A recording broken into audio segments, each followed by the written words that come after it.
Carlo Ancelotti, à un moment donné, stop. Trop, c'est trop. On en a marre. À un moment donné, stop. Franchement, mais c'est quoi cet entraîneur? C'est quoi cette composition? Ancelotti, tu sais qu'on n'a pas Toni Kroos. Tu sais qu'on a besoin de Valverde dans notre milieu du terrain. Tu sais qu'on a besoin de Rodrigo pour faire des différences. Tu sais très bien que Vinicius n'est pas en forme en ce début de saison. Mais tu te permets de mettre Rodrigo sur les bancs. Tu te permets de mettre Hendrick, ok, c'est bien. Mais en plus de cela, tu te permets de mettre Valverde côté droit. En ailier, mais Ancelotti, je ne sais pas tu as quoi dans la tête, mais Ancelotti, ça ne se fait pas. Les amis, Lille a gagné contre le Real Madrid d'un score de 1-0. Franchement, bravo, félicitations à l'équipe de Lille. Vous avez mérité votre victoire. Et les amis, on se parle sérieusement. Comment est-ce que Lille peut taper le Real Madrid en fait? Avec tous les bons joueurs qu'on a. Franchement, il faut se dire la vérité. Cette saison, ça va être compliqué. Si on continue comme ça, c'est la saison blanche. Oui, on a rigolé sur le Barça et tout la saison dernière. Mais nous là, c'est... En fait, on dirait que c'est l'inverse en fait. Barça est devenu le Real est devenu Barça. Ça, c'est la route vers la saison blanche. Comment est-ce que tu peux gagner en fait en Ligue des Champions comme ça? Déjà, ça, c'est l'équipe de Lille. Oui, je ne manque pas du respect à l'équipe de Lille, mais Lille, ce n'est pas une équipe où tu peux te dire, ouais, ils vont taper le Real et tout. Imagine, on joue contre City. City qui est bien défensivement. City qui est bien milieu du terrain. City qui est bien offensivement.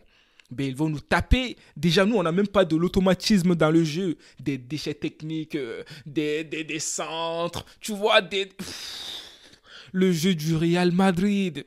En attaque, il n'y a pas de coordination, il n'y a pas de connexion. En fait, tu te dis, ça va. En attaque, aujourd'hui, on a fait quoi? Vinicius des ratés. Hendrick qui va nous rater des occasions. On a Valverde qui est de l'autre côté, qui n'est même pas son poste et tout. Mais tout ça, c'est à cause de qui? De cet homme-là, Ancelotti. Ah là là. Déjà, la Liga, c'est compliqué. Ligue des Champions aussi, on souffre.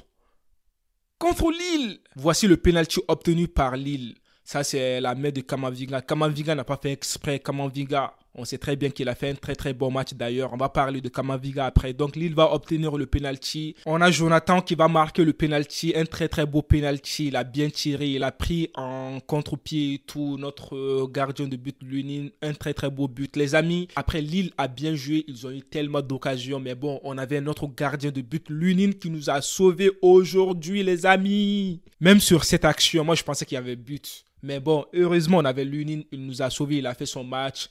Mais les amis, maintenant, on doit parler de notre attaque. On doit parler de notre milieu du terrain. On doit parler de nos défenseurs.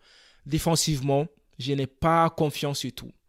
Même Rudiger aujourd'hui, pour moi, il n'a pas fait un match tellement bien que ça, non. Et puis aussi, milieu du terrain, franchement, les amis, Camavinga, il a fait un très très bon match. Mais Tchouaméni, dans ce match, le rôle de Tchouaméni, c'était quoi? Je n'ai pas bien aimé. Et puis aussi Valverde, il n'a pas fait un bon match. Il n'était pas à son poste en fait. Carlo Ancelotti, tu nous as tués ce soir, franchement.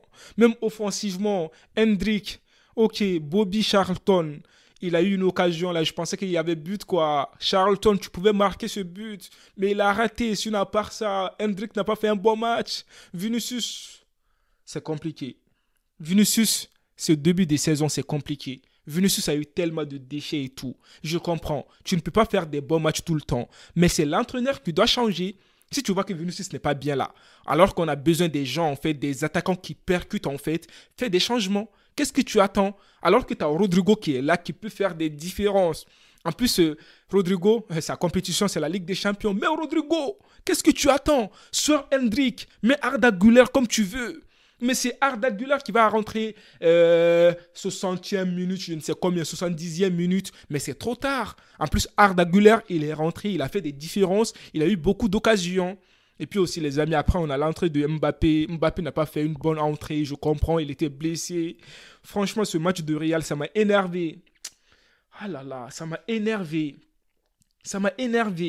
Moi, je dirais que Camavinga a fait un très très bon match. J'ai bien aimé le jeu de Camavinga. On a retrouvé notre Camavinga. On a vu que Camavinga, il est de retour. Même il faisait des transversales et tout, des passes transversales. Il changeait de côté. Ça m'a fait penser un peu à Toni Kroos, même si il n'a pas remplacé complètement Toni Kroos, tu vois. Sinon, à part ça, les amis, Bellingham aussi, il a fait un très très bon match, il a fait des récupérations, mais offensivement, il y a un problème. Ça ne va pas, les amis. Donc, on a perdu contre Lille. Ah, c'est décevant. Les amis, dites-moi vos avis dans les commentaires. Moi, je vous dis à une prochaine vidéo. Prenez tous soin de vous et la paix sur vous.